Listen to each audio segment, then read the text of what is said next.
y estábamos justamente interpretando estas presentaciones de manera de poder entender las fuerzas que las impulsan y las que les resisten. Eso hemos visto por ejemplo, en los automóviles y en las aeronaves, ¿verdad? En esas dos hemos visto de aquí hacia aquí. Ahora bien, vamos a seguir viendo, pero creo que esto les llama la atención que no les esté mostrando en presentación y solo en video, pero bueno, vamos a ir viendo. ¿A qué está asociado la resistencia en función a un vehículo? En este caso el vehículo es el automóvil. Y hemos visto ni siquiera en un plano horizontal, sino en un plano con pendiente, donde hemos visto que la pendiente, por ejemplo, se opone al movimiento. Hemos visto demasiado bien. Aquí está la fuerza del aire, es decir, en lo que se opone a que se desplace este automóvil. Sin embargo, hemos visto que era importante este diseño aerodinámico. Esto lo hemos visto también cuando hemos hecho la prueba del tren Maglev-Shanghái en un laboratorio físico, ¿verdad? Hemos visto que en ese diseño de ese tren había una pérdida puede ser que me equivoque, pero del 6 o 5%, era creo 6%. Entonces, por supuesto, es mejor manejar estos nuevos conceptos de la tecnología, ¿verdad?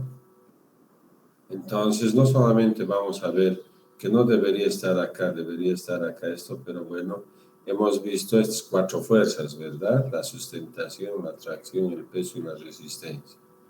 Por supuesto, los colores tienen su criterio, ¿verdad? Esto resiste y esto quiere mandar hacia abajo. ¿Qué voy a hacer? Voy a generar una fuerza de tracción y otra de sustentación. La de sustentación hemos visto que era justamente el diseño aerodinámico de las alas, del timón, etcétera, etcétera, etcétera, y de la tracción era el motor. En la resistencia de los ferrocarriles también, esto debería estar acá, debería salir acá. Entonces, solo de eso, no de los ferrocarriles también, de los automóviles que vimos, ¿verdad? Inclusive vimos la fricción de las ruedas, cómo se calculaba, etcétera, etcétera. De los navíos lo hemos visto. Sin embargo, por ejemplo, aquí podemos ver densidad, la gravedad, esto debe ser, me imagino, la velocidad, la longitud. Todo eso lo vamos a ver como lo vimos con los automóviles, ¿verdad? Este era el peso, esta era la velocidad, este era el área de contacto. Dijimos que era la resistencia, una fórmula cuadrática, acá está eso. Y bueno, no necesitamos explicar más porque con los videos creo que ha quedado de la manera mucho más clara. Imagínense si yo les decía que solo la resistencia estaba en función del área de contacto de esto, de la velocidad, del peso, etcétera, etcétera, y vamos a entender menos, ¿verdad? Entonces tenemos para las tuberías, que es la fricción de las tuberías, la velocidad, el área de contacto, etcétera, etcétera, y de las bandas de transportadoras que está en función a la capacidad o a la cantidad, a la longitud. Entonces, frente a fuerzas de resistencia teníamos las fuerzas de propulsoras o de elevación. Y para esto vimos que la potencia no era nada más que la fuerza por la velocidad. Entonces, ¿en qué se mide esto? ¿En CPs o en HPs? No importa. Normalmente vamos a ver en HPs. Y la potencia nada más y nada menos que era la fuerza por esta distancia, si vemos este motor, en el tiempo. Entonces, acá están las fuerzas propulsoras, por ejemplo, o de sustentación que tiene un helicóptero. Fíjense, acá tenemos el rotor, acá tenemos de un vehículo. Entonces, seguimos viendo de los navíos, de las tuberías. Bueno, eran resistencia, eso estaba atrás. Entonces, todo esto les digo y les pregunto a ustedes como reflexión, era más difícil de entender si es que les digo, esto es la velocidad, este es el área, ¿verdad? Creo que hemos entendido mucho mejor al ver esa fuerza de resistencia y por supuesto la fuerza de tracción que hacen que el vehículo avance lo mismo que con esta aeronave, ¿verdad? ¿Eso estaba mucho mejor o no? Hola, les estoy preguntando a ustedes, porque nosotros nos hemos permitido justamente utilizar estos dos videos a partir de la clara concepción de las tres leyes de Newton, ¿verdad? Ahora lo mismo podríamos ver de un barco, lo vamos a ver, de un sistema ferroviario también. Entonces creo, y por favor les lanzo a ustedes, esta es una mejor manera de aprender utilizando esta herramienta que es el video. Sí, ingeniero, se entiende mejor. Bueno, me alegra. Uno de ustedes me dijo y no me molestó, pero no entendemos, nos estamos volviendo muy mecánicos. Este es el contenido que les di cuando vimos la unidad 1. Esto no estaba, he cambiado ya también esta presentación. Creo que era un micro de la línea E, creo que era. Pero bueno, esto ya les mostré. ¿Se acuerdan de esto o no? Hola. Sí, ingeniero. Bueno, ¿dónde estamos en la unidad 2? Nosotros no tenemos por qué, porque esto es la ingeniería aplicada, tener que ver cómo se desarrollan, por ejemplo, la tercera ley de Newton o tener que demostrar, por ejemplo, en el caso de un vehículo, esa fuerza de resistencia. No, pero creo que con los videos quedó claro. Y estamos en la unidad 2. En la unidad 3 todavía vamos a ver la planificación. Sin embargo, en la unidad 4 y en la unidad 5 aparecen dos conceptos bien importantes: la demanda y el sistema de transporte vial y flujo vial urbano o vehicular urbano. Acá, por supuesto, vamos a tener ejercicios de la demanda, viendo, por ejemplo, las elasticidades o viendo, vamos a decir, los conceptos de costo marginal y todo, porque la demanda se la ve en función del impacto y del costo. Y acá vamos a ver si los flujos vehiculares urbanos son congestionados o no, o si sus niveles de la A a la F cumplen o no. Entonces, para eso nosotros, ¿qué tenemos para evaluar esto? No les voy a poner más grande porque aquí está. Bueno, si quieren más grande. Fíjense, esto es del 2018. Por supuesto, hay lo que ustedes llaman lo conceptual o lo teórico, me llaman teoría. Vamos a ver, por supuesto, porque es el primero. Y vamos a ver algo que se ve en la unidad 5, por eso tomo al final. Y por supuesto, esto vamos a desarrollar de esta manera. Acá yo me contesto y tengo los... Bueno, entonces les pregunto a ustedes, ¿estos son ejercicios? Hola. Sí, ingeniero. Bueno, pero les estoy poniendo lo facilito, pero vamos a ir viendo más. Por ejemplo, esto es de mesa, era de la segunda gestión del 2020. Bueno, es parecido a lo anterior, sí, pero acá, por ejemplo, entramos a esto que se llama elasticidades. Y esto, por supuesto, han tenido que ver en ingeniería económica cuando se analiza la demanda. ¿Estos son ejercicios? Hola. ¿Verdad que sí?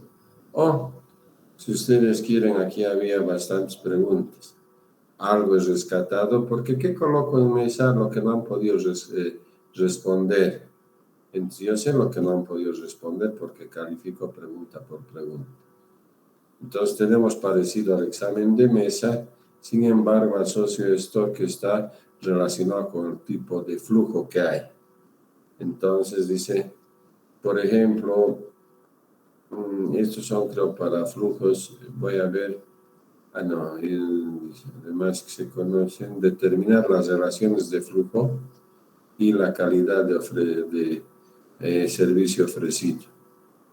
Esto es un ejercicio que es, bueno, y siempre tengo esto, ¿no? Estos son ejercicios. Hola. Sí, ingeniero. Bueno, igual, acá tengo algo parecido. Y, por ejemplo, tengo esto en función a los costos.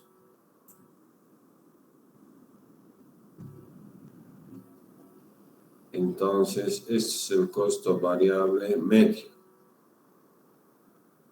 Y quiero determinar la cantidad y el costo fijo.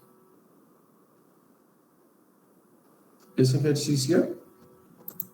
Y tenemos lo último, que acá me calculo los costos fijos, variables, medio, marginal. ¿Para qué?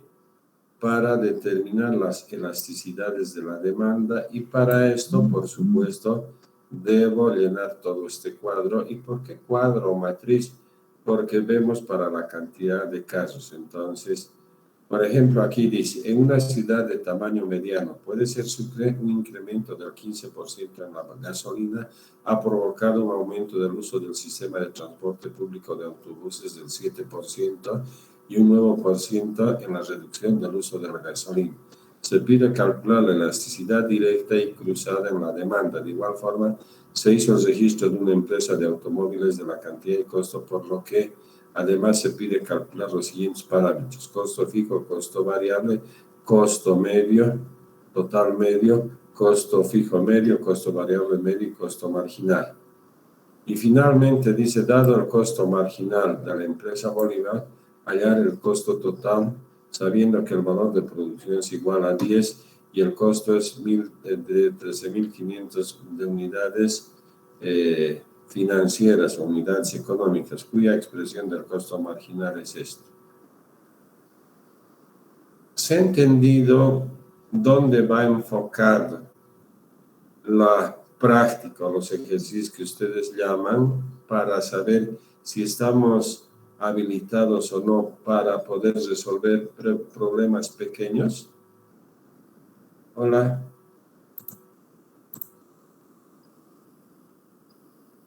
¿Se entendió?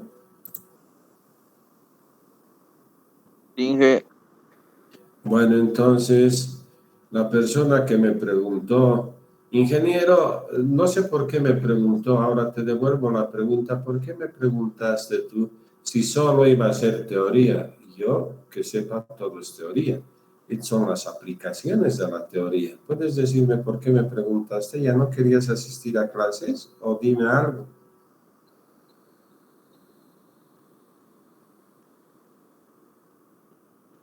¿O les parece aburrido? Yo no sé. Esto vamos a hacer, claro que vamos a hacer. Tenemos que hacer. Sin embargo, van a ver, yo no he colocado acá, pero vamos a ver acá. Complemento costo.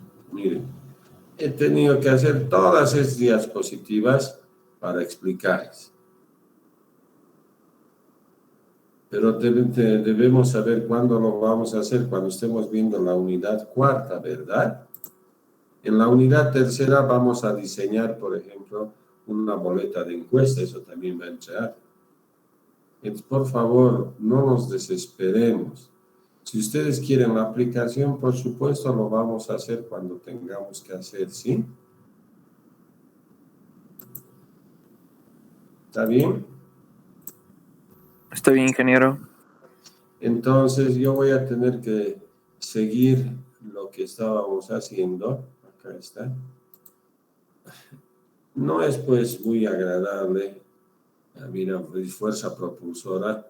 Y la fuerza propulsora hemos dicho que debe ser mayor, no igual, mayor a la resistencia, ¿verdad? ¿Sí? Sí, ingeniero. Bueno, entonces, ¿cómo puedo explicar eso? Ni vuelta a quedar. Yo no pensé que les estaba cansando ver esto. ¿Les está cansando? No, y está bien, más dinámico estaría aprender más la definición, todo. Bueno, entonces ahora vamos a ver lo que significa el transporte acuático por agua. En este caso vamos a ver marítimo porque el transporte para las exportaciones de la mercadería hemos visto que se realizan vía marítima, ¿verdad? Hemos visto que se mueven cantidades, pero impresionantes de volúmenes.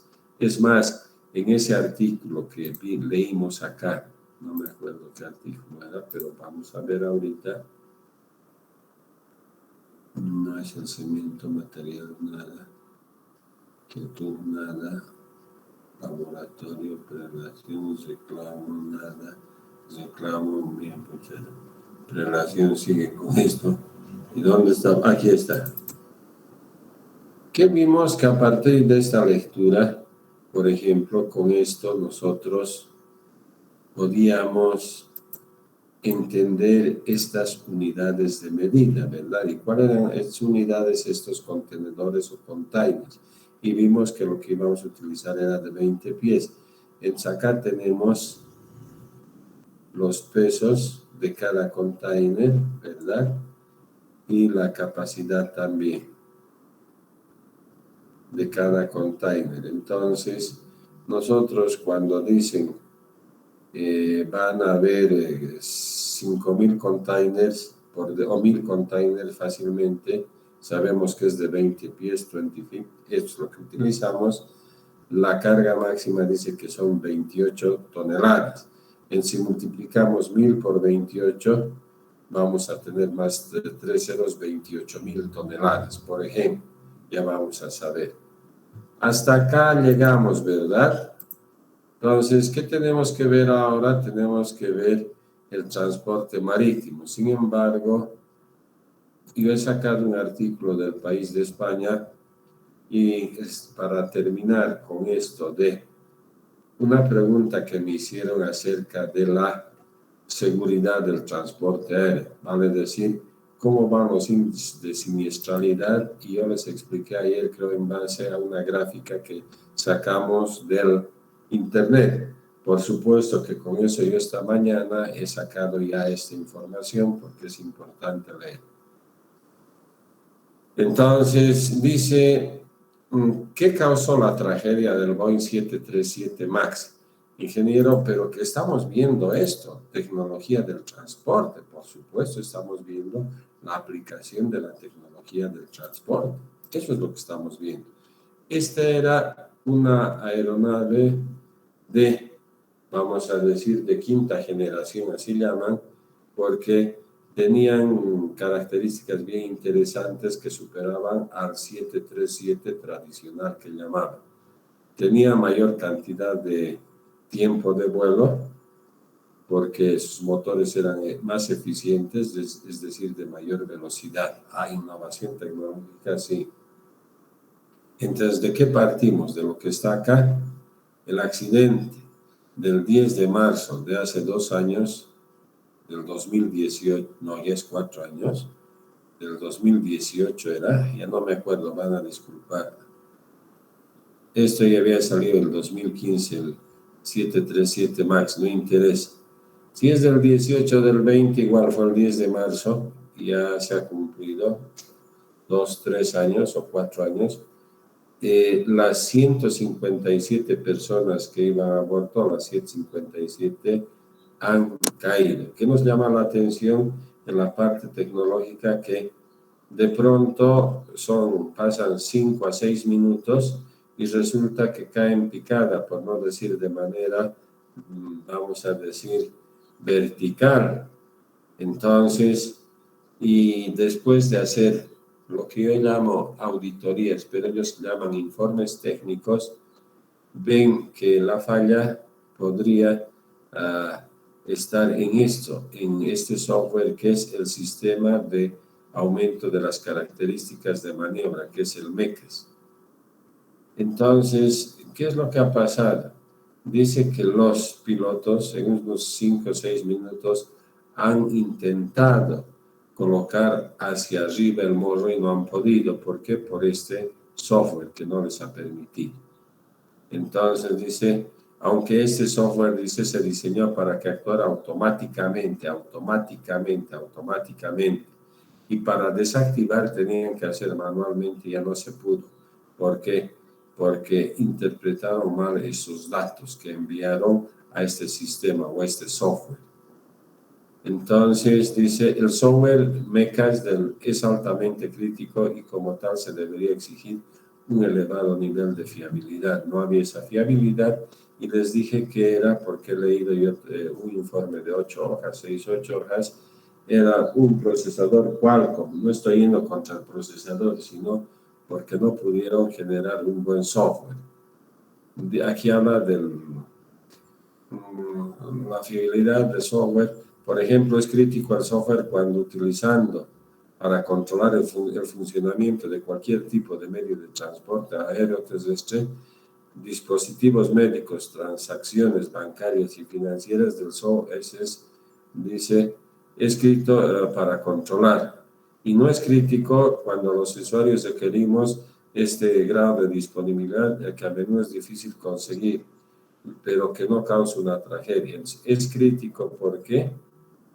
Porque puede causar una tragedia. Deberían ser más rigurosos en comprobar ese sistema, el software, perdón.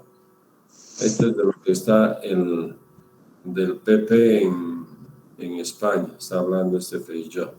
No es el Feijóo, ese es otro. Es un presidente de una comunidad autónoma. En el caso de que el software dependa de un entorno regulado por sensores, debería garantizarse una reacción segura. Y vimos que los sensores estaban colocados acá, en estos tubos pitot. No sé si se está viendo. ¿Se ve? Hola. ¿Se ve? Sí, que se ve. Bueno, entonces de ahí transmitían. Entonces, lo que han querido, dice, de saber por qué el Boeing 737 MAX para volar usó un software defectuoso, que era crítico, y si se aplicaron o no los estándares requeridos para su desarrollo. Entonces, estamos viendo acá que por este software han perecido 157 personas. Entonces, ¿eso es trágico? Sí, es trágico, porque, fíjense, ni uno ha sobrevivido, pero bueno, también hay que ver si bien la tragedia se ve en esa escala, pero a nivel del transporte hemos visto por ese cuadro que, por ejemplo, en Estados Unidos y en la Comunidad Europea, Económica Europea, llegan a 0,1% de tragedia por año. ¿Qué les estoy queriendo decir? Esto les estoy queriendo decir. Es 0,1%. Entonces quiere decir 0,1 dividido entre 100. ¿Eso qué quiere decir? 0,001. ¿Qué les parece esa cantidad? Baja, ¿verdad? Entonces, si este es mi indicador, podré decir o afirmar que los altos índices de siniestralidad se encuentran en el transporte aéreo. Hola. No, ingeniero. Eso es lo último que vimos, ¿verdad? Sí, ingeniero. Bueno, entonces ahora vamos a entrar. Yo les digo, si es pesado, díganme en los videos. Yo quiero que ustedes estén bien, tranquilos.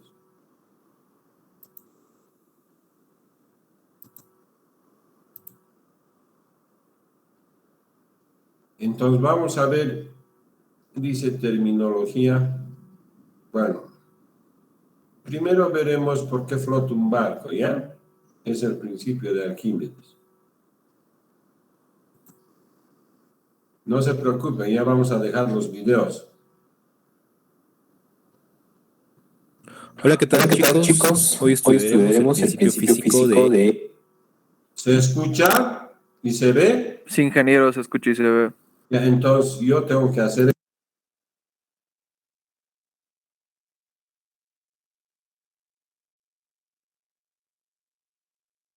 Arquímedes. Supongamos que tenemos una tina con agua y dos cubos de las mismas dimensiones, de 1 metro por 1 metro por 1 metro, es decir, 1 metro cúbico. Uno fabricado en hierro y el otro fabricado en madera. Si sumergimos el cubo de hierro en el agua, este se hundirá hasta el fondo, pero si colocamos el cubo de madera en el agua, este flotará. Esto se explica por medio del principio de Arquímedes, el cual nos dice que todo cuerpo sumergido, total o parcialmente en un líquido, experimenta una fuerza de empuje hacia arriba, que es igual al peso del volumen del líquido que desaloja. Uno de los principales problemas para poder comprender el principio de Arquímedes es confundir el peso con la masa. El peso, de una vez por todas, y para que se nos marque en el cerebro, es una fuerza. Más exactamente, es la fuerza que ejerce toda la masa del planeta Tierra sobre los objetos que se encuentran sobre el mismo. Es por ello que la fórmula del peso es masa por la constante de la gravedad. En este caso, es la aceleración de la gravedad, que en la Tierra es igual a 9.81 metros sobre segundo al cuadrado. Obsérvese que la fórmula del peso es muy similar a la de la fórmula de la fuerza, la cual nos dice que la fuerza es igual a la masa por la aceleración. Además de que ambos, tanto el peso como la fuerza, pueden ser medidos en newtons, que es lo mismo kilogramo por metro sobre segundo al cuadrado. Volviendo a nuestro ejemplo, supongamos que a nuestra tina le hacemos un agujero, exactamente al nivel de la superficie del agua. Al otro lado del agujero colocamos un vaso, y en este momento sumergimos el cubo de hierro en la tina. El agua que desplazará se desbordará por el agujero y será colectado en el vaso. El volumen del líquido desplazado será igual al volumen del cubo de hierro que acabamos de sumergir.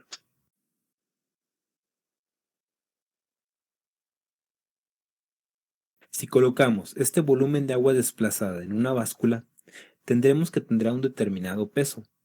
Este peso es una fuerza, la cual será igual a la fuerza de empuje que experimenta nuestro cubo de hierro sumergido, pero en sentido ascendente, tal como lo describe el principio de Arquímedes.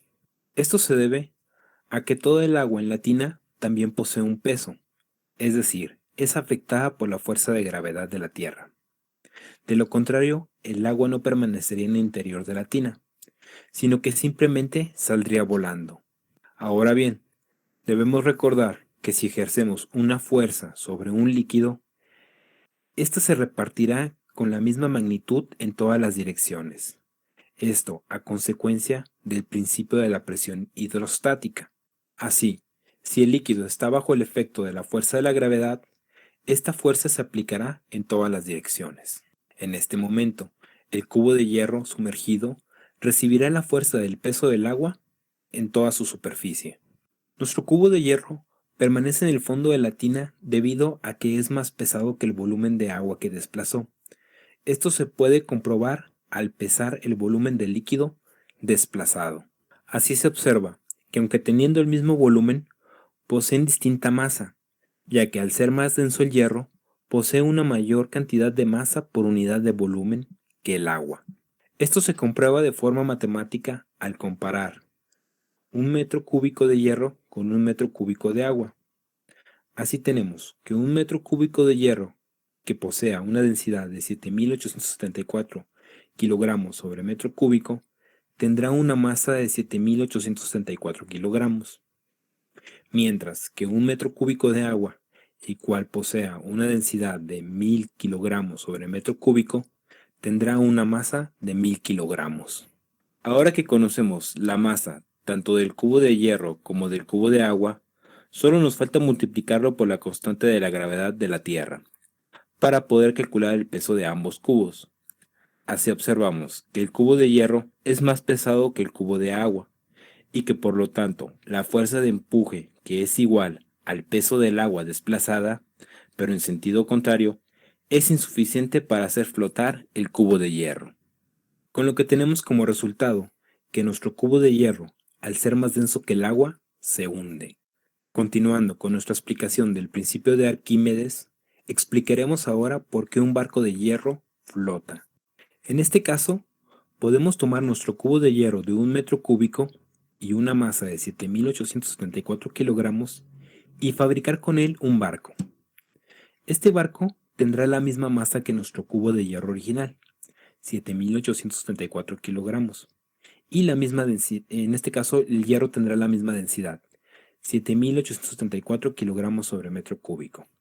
Sin embargo, ahora que nuestro cubo de hierro ha sido transformado en un barco, posee una nueva forma geométrica y por lo tanto posee un nuevo volumen, lo cual le permitirá a nuestro barco desplazar un mayor volumen de agua. Así, ahora el volumen de agua desplazado veremos que tiene un mayor peso que el peso del agua desplazado por el cubo de hierro original, lo cual nos dice que la fuerza de empuje será mucho mayor y que por lo tanto nuestro barco podrá flotar. Muy bien chicos, con eso terminamos el curso de hoy. Y recuerden,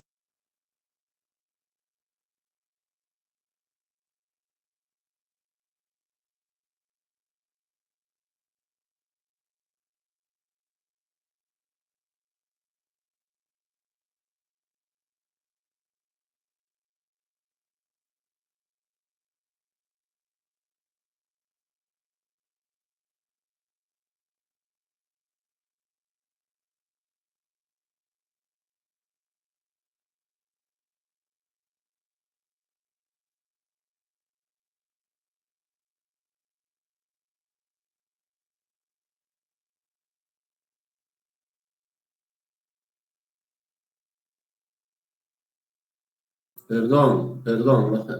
Gracias, muchas gracias. En vano he hablado. Bueno, lo que les decía era que vamos a ver a continuación el video acerca de la terminología que utilizan los barcos, pero hemos visto cuál es el principio justamente, por qué flota un barco, y a eso hay que agregarle una fuerza propulsora, impulsora, lo que quiera. Sin embargo, no vamos a poder generar un ejemplo en Bolivia. Ustedes me dirán el río Ichilo Mamoré, sí, pero son profundidades bastante, vamos a decir, pequeñas. Nosotros vamos a ver calados y vamos a ver la diferencia de lo que significan los embarcaderos o los puertos. ¿Por qué es importante? Porque nosotros hemos visto al inicio de esta materia que se quiere hacer el ferrocarril internacional, ¿verdad? Desde Santos hasta un puerto, pero que esté en el Perú. Entonces, vamos a continuar, ¿ya? Ingeniero, por si acaso no está presentando lo que está haciendo ahorita. Ya. Entonces, ya. A ver, me dicen si ahora va con esto. Espérenme un ratito. ¿Ahora se ve? Sí, ahora sí se ve. Ya, entonces vamos a colocar esto, se escucha. Voy a tener que apagar siempre mi micrófono.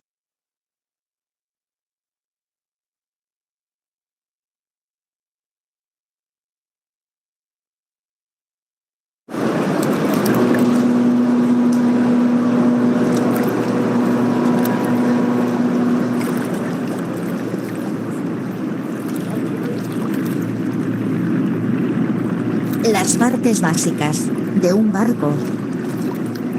Video tutorial.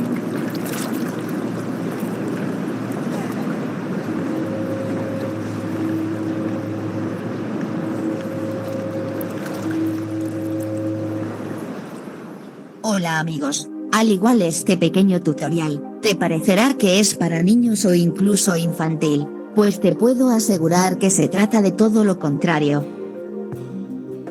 Seguro que si estás en un barco, y te digo ves a la popa sabrás que deberás de ir, a la parte trasera del barco, pero si te digo, esta mañana, no se podía aguantar el calor, en el castillo del barco, y tampoco en la toldilla. Puede que ya sepas lo que quiere decir, o seguramente, no. Si te interesa sigue viendo el vídeo. Los barcos han sido y son bastante atractivos para gente de todos los estratos sociales. Sin embargo, cuando estás adentro de uno, es posible que escuches a los marineros utilizar un lenguaje que parece muy distinto al que hablas. Esto es español, pero no español común y corriente. Al igual que la agricultura desarrolló términos como barbecho o asadón, de la misma forma los barcos y las tareas en ellos tienen nombres especiales. Sigue viendo el vídeo, y presta atención al pequeño tutorial, para que la siguiente vez que estés en un barco, tengas una mejor idea, y situación de orientación. Aprende las palabras y términos más usados en la náutica, y las partes y zonas del barco. Para empezar, veamos las partes más importantes del barco y cuál es su situación. Empezaremos partiendo que el dibujo que representa al barco está situado desde la proa hacia la popa, como pueden ver mediante la dirección de la flecha. Diremos que babor es la parte izquierda de la embarcación, que el estribor es la parte derecha de la embarcación, la popa es la parte trasera del barco, y por último que la proa es la parte delantera. Ahora, os dejo con mi compañero Jorge, que sabe más de barcos que yo. Hay muchas clases de barcos, todos ellos muy distintos entre sí. Pero ciertas partes de ellos tienen el mismo nombre. La proa es la punta del barco. Cuando vamos hacia la proa vamos hacia adelante.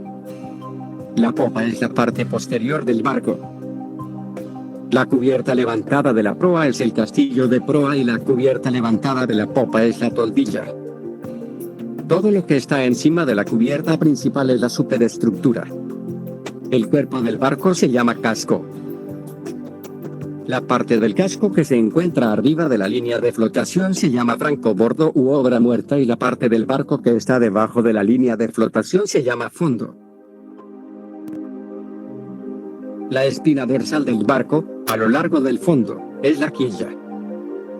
La curva del casco, desde el costado, se llama fondo.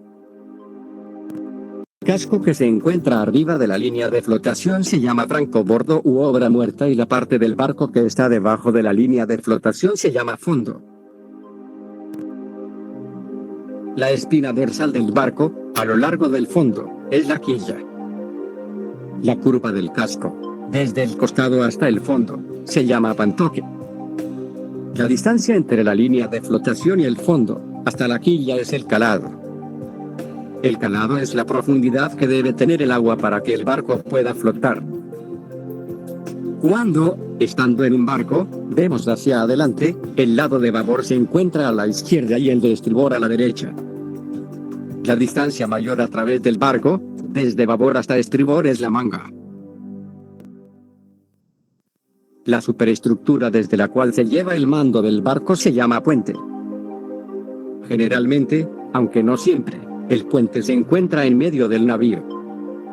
Las escaleras de los barcos se llaman escaleras de cámara. El muro de un compartimiento se llama mamparo. El espacio de almacenaje bajo cubierta es la bodega. Cualquier cuarto de baño es la letrina. El timón es una plancha plana, unida con goznes a la quilla en la parte de la popa. Sirve para gobernar el barco y se maneja por medio de la rueda del timón.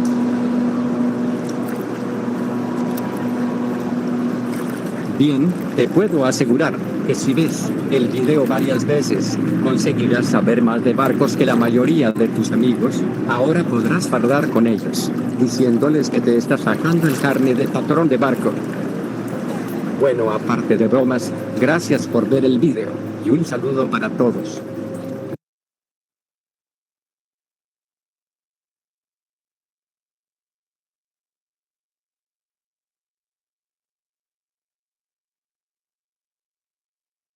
Su micrófono, ingeniero. Sí, gracias. Como dice en el video, dice, uno podría pensar de que esto no es para nosotros, pero ¿por qué escogí este video? Porque les he hablado de los puertos. Y de los puertos hemos hablado que es el calado. Y el calado ahorita nos han dicho que es la profundidad del agua para que un barco pueda flotar o navegar, mejor, no, navegar. Y hemos visto el principio de Arquímedes, sabemos cómo el flotar en este caso es justamente tener mayor volumen del agua que desplaza, ¿verdad? Y hemos visto que los volúmenes pueden ir cambiando.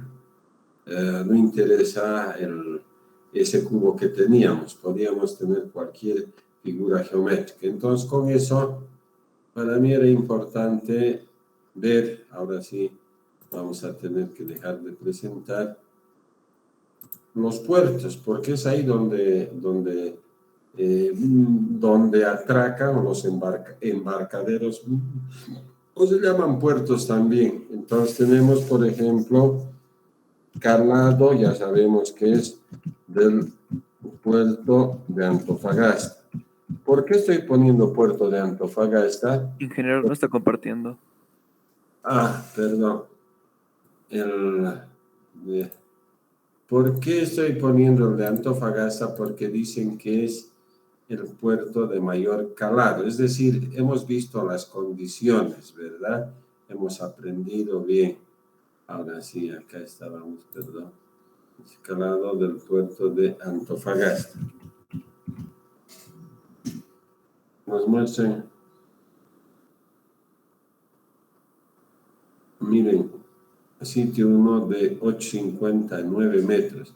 Y para que haya mayor profundidad, ¿qué es lo que yo debería hacer?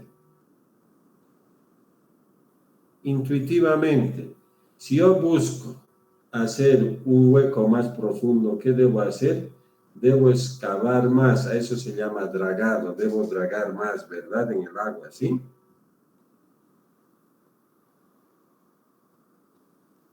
Entonces, me imagino esto. Este es el puerto de Antofagasta. Bueno, aquí está con una mirada mejor. Entonces, se ha tenido que generar condiciones. ¿Por qué razón? ¿Por qué motivo? Porque este tipo de embarcaciones que ustedes ahorita pueden ver, ¿verdad? No van a poder atracar en otro tipo de puerto por el calado, ¿verdad? Entonces, era importante generar estas condiciones, puesto que la cantidad de mercadería, normalmente la mercadería que quieren sacar por ese ferrocarril internacional o interoceánico, es en su mayoría productos, vamos a decir, alimenticios, como la soya y algún girasol y otras cosas más, y carne más, o sea, lo que más se produce es eso. Sin embargo, por supuesto, productos que fabrican en el Brasil también van a ser exportados, pero no van a tener esta posibilidad de entrar en grandes embarcaciones si no tenemos un puerto adecuado. Entonces, esa es la ventaja de Antofagasta, que han generado condiciones para que este puerto tenga mayor profundidad, mayor altura de calado. Ahora vamos a ver aquí.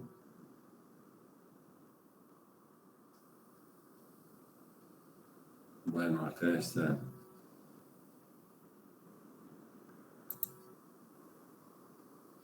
Bueno, hay que ver planos, acá tenemos, ¿sí? Entonces, no es propiamente Arica. Arica, por supuesto, es un puerto, pero que no tiene condiciones que las hemos visto ahora. Entonces, aquí hemos visto cómo podía atracar. Porque se cala en Puerto Angamos, dice. Bueno, debe ser otro puerto, no conozco. De todos modos, lo que sí podemos ver como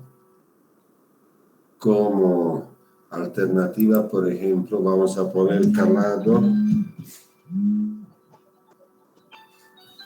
Un ratito, por favor. Entonces, perdón, calado del puerto de, vamos a poner Hilo. O si quieren, Matarani. Es más grande Matarani, que está más hacia el norte. Calado 10 metros, parece que pues esto tal vez más de mayor calado, pero miren, si es así, nosotros deberíamos salir a este puerto de Matarani, que está mucho más al norte, ¿cierto?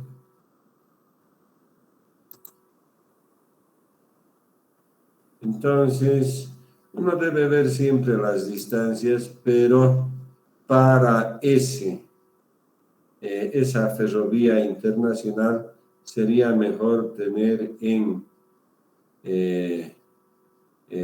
¿cómo se llama? En hilo, sería mucho más, una distancia más corta.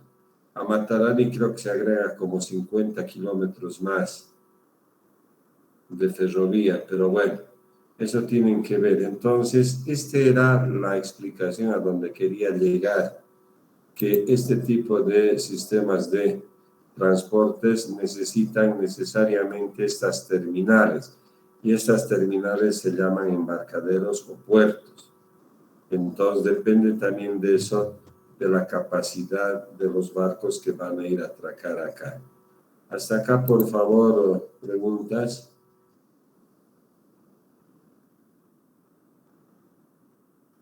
Hola. Bueno, y con esto, por favor, con esto vamos a concluir esto de la tecnología, para que ya no se incomoden por ¿cómo se llama? Por los videos. Que a mí me han parecido, no sé si serán los mejores, ustedes pueden conseguir otros, pero me han parecido muy didácticos para mí. Entonces vamos a poner esto.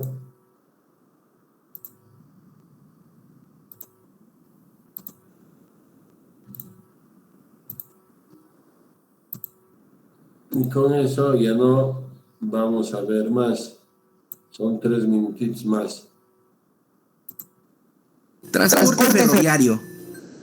¿Qué es el transporte ferroviario? Se entiende por ferroviario que es el sistema de transporte terrestre guiado sobre rieles de acero y utiliza la fuerza motriz proporcionada por la máquina de vapor. Objetivo.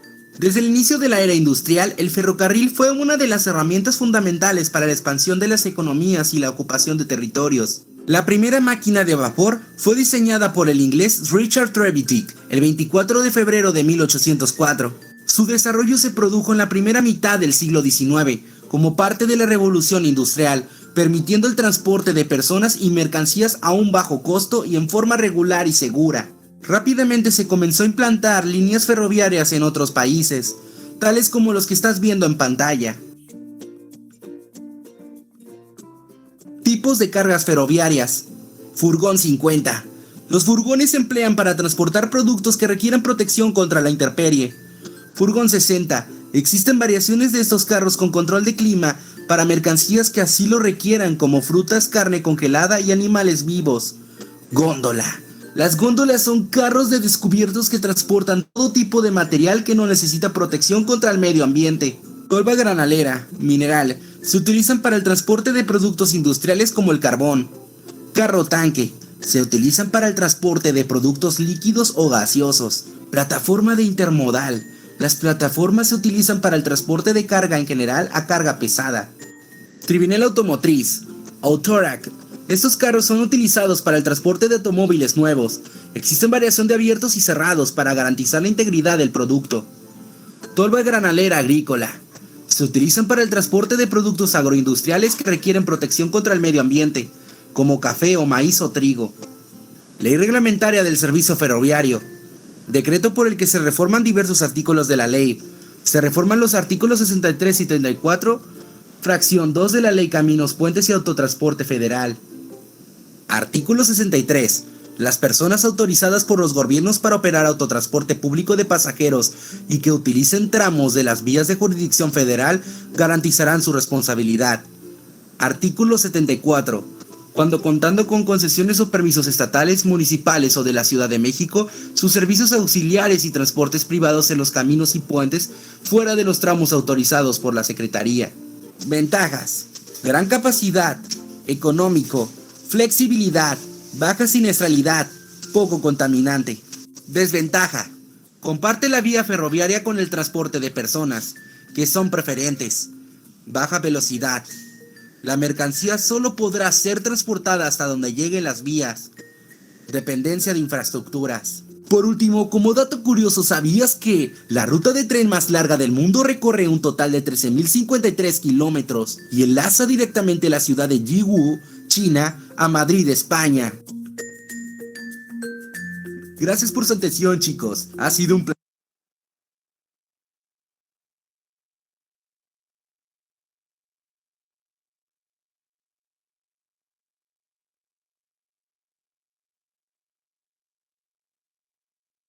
Bueno, hasta acá hemos visto y la próxima semana prácticamente vamos a concluir con la unidad 2 y vamos a entrar a la planificación de los sistemas de transporte. Hasta acá, por favor, preguntas. Hola. Acá estamos. ¿Qué vamos a hacer? Todo claro, Inge. Ya, entonces estamos entrando a la última parte. Con eso, fíjense, ya hemos avanzado 2 unidades. Bueno, muchas gracias. Entonces, nos vemos, por favor, ¿ya? Que tengan un buen fin de semana.